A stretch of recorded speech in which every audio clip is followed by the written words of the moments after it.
Record crowd off the charts, atmosphere highly contentious, tense everywhere you look, umpiring blues throughout. We've been here before just a couple of weeks ago with Adelaide and Collingwood, and now it gets reprised, but it is for even bigger stakes now. The AFL's gone to the special effort of going, this is a free kick, don't miss it this time around. It came in a memo, no less.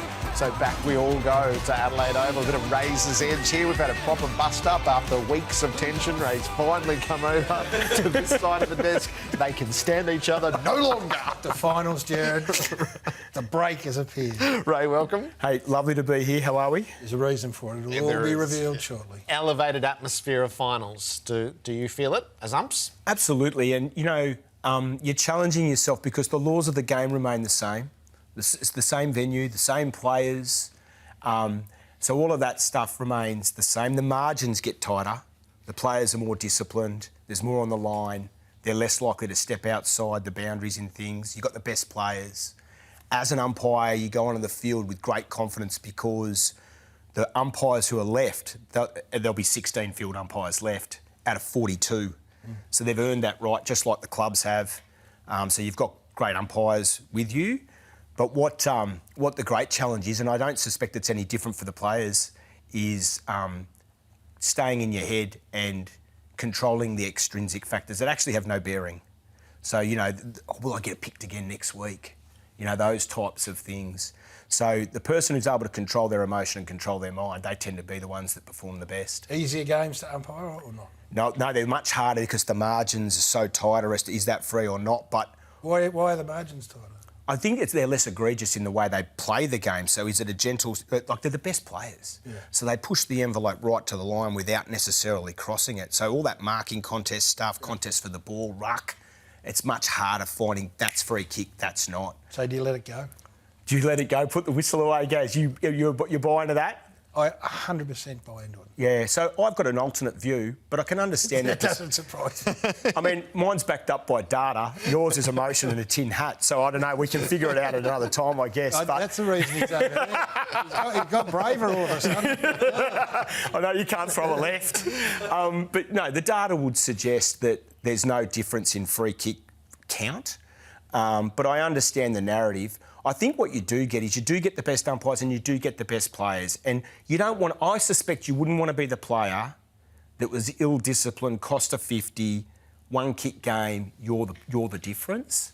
So I think from a management perspective, umpiring's a little easier. OK, let me phrase it this. Is it more genuine a contest because players aren't looking to bluff an umpire, fake for a free kick, right, take a dive. It is a much more genuine contest. Amen. And that's, I guess, what I'm trying to intimate around the discipline of the player. They're genuinely wanting to win the football. You catch and kill your own in September. Yeah. And so that, from that perspective, from an umpiring perspective, I think there's a discernible difference between what's a free and what isn't as a result. We wanted you to personalise it. Pick one moment from one final that would come to mind, and you didn't have any trouble coming up with one. No, it still rattles in my head. Now, you've got to understand, we've got to look at this through the eyes of 2009, because that's when it was, and it was a preliminary final. It was my first prelim final, and I had one final out, 3 years on the bounce, and then I finally broke through to get an opportunity, and I was with two of our very best of all time.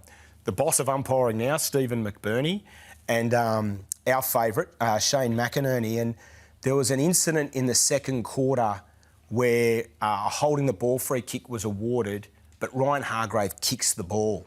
And you can see it here. Ball goes to boundary, he's tackled, but he kicks it. McWalter, actually, is the tackler there, and then Nick Del Santo gets the ball eventually, and he'll slot a great goal. And I'm at the top of screen there, and I can see that he kicked it. But back then, Jared, we didn't intervene for interpretational free kicks. If you saw a high tackle or a throw, you could pay it. But I wasn't allowed to overrule that, but I knew he'd kicked it. And as it turns out, I was the emergency umpire for the grand final. I wasn't selected. And I just think no courage, sort of like... You think that cost you the grand final spot? Well, no, I don't think that did, but I do wonder, no guts, no glory, no legend, no story, right? You go in and go, mate, he kicked it, are you aware? No, I thought it hit the ground, it didn't, ball it up. You get the right result, maybe I'd do a grand final. So the right result, we're going to have a significant change for September. Yes. And two things can be true at the same time. So there's going to be ARC assistance for the boundary umpiring decisions in certain circumstances. So one is get as much as we can in the game right in real time. Yes. And the other is the creep of technological intervention. Both of these things are true. Before we dig into the detail, do you think this is the right adjustment for a final series?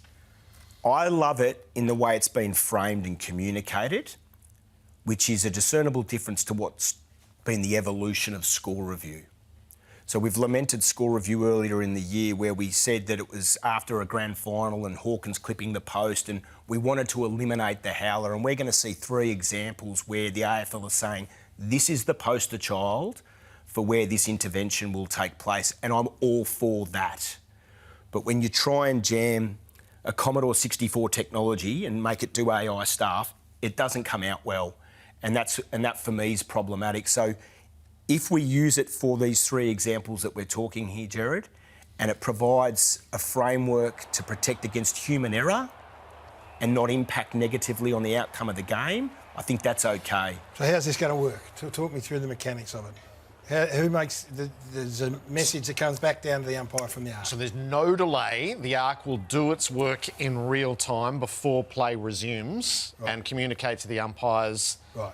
This ball is on the full, the previous one is not on the full, and this ball wasn't touched. So it won't be a matter of calling the play back. No, so you can't. If play resumes, that's the point of no return, and you have to wedge it into the natural pause in the game. I do think there's a couple of things that are reasonable to table, and that is that the AFL have been trialling this in the background all season. So it's not like this is new news. On average, with these sorts of situations, the boundary umpires take about 15 seconds to get it resolved, and the ARC believe that they can get it resolved in 8 seconds, meaning that in a situation like the Heaney example, they will be able to communicate with the field umpire and intervene before the ball gets back into play. Because we don't want any delay on the game. No, absolutely, and that is one of their pillars about implementing this. So there is a risk, is that if Heaney knows now, get that ball into play before the review can finish its work. If Heaney knows that's a bump ball and he goes to take it and he pauses, he's going to intuitively know this is going to get overturned. If he can get the ball moving immediately, then the pledge in this memo is that they will not recall it and they will not stop playing. Game moves quicker. So if you're Heaney and you know, move the ball straight away and don't allow them to do their work. I like it. Anyway, the creep of technology is so interesting at this time of year. You brought some friends in tonight, which is great. Yes. So, Greta, these are our emerging boundary umpires who had a taste of action in the AFL in round 24. So, Greta Miller, who I know you've worked closely with. Greta, it's lovely to meet you. Melissa Samsbrooks. Melissa, great to see you. And Caitlin Barr, welcome. So, Caitlin, just tell us about your experience having a look at things in round 24 in the men's. Yeah, so I actually was the game after these two. So these two on Thursday and I was Saturday by myself. So it was an amazing experience. I had Adelaide North and there was probably 17,000 people at Marvel, and honestly, with the roof on, it felt like 100,000. So it was the biggest crowd that I'd had, and the play, the level that the players were at, and the support from the crowd and my friends and family, it was just an amazing experience. And yeah, I've told everyone it was the best day of my life, so thoroughly enjoyed it. Nerves? How are the nerves? I was so nervous until probably half-time. I probably didn't enjoy the game until half-time. What's the toughest part of it? For us, probably the throw. So the running is all right. We do about 16 to 18 Ks in a game. But for us, it's definitely getting that height and distance on the throw. Melissa, how much work had gone into getting your debut in the men's comp? Oh, well, you think about being umpiring overall for 16 years and being down the VFL between development and senior squad for 10 years, an AFL rookie this year. So I guess it's all been building towards it. But yeah, at least for the past 10 years being at State League, it's a lot of effort going into it. And Greta, you've been working with Ray.